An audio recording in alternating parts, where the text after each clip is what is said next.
শনিবার বরের অফিস ছুটি, তাই সকাল সকাল এক গ্লাস ছাতুর শরবত খেয়ে ওকে এক কাপ চা করে দিয়ে লেগে পড়েছিলাম রান্নাবান্নায়। রান্নাবান্না কমপ্লিট করে যাব হচ্ছে ব্যাংকে। শনিবারটা ছাড়া ব্যাংকের কাজগুলো হয় না, সেই জন্য আজকে এত তাড়াহুড়ো।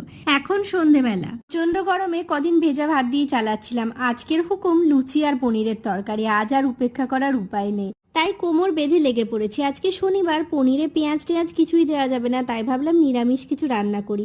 আমার পনিরের নির্দিষ্ট কোনো রেসিপি নেই, বিশ্বাস করো। আমি নিজের মন থেকে যেটা পারলাম সেটাই করলাম।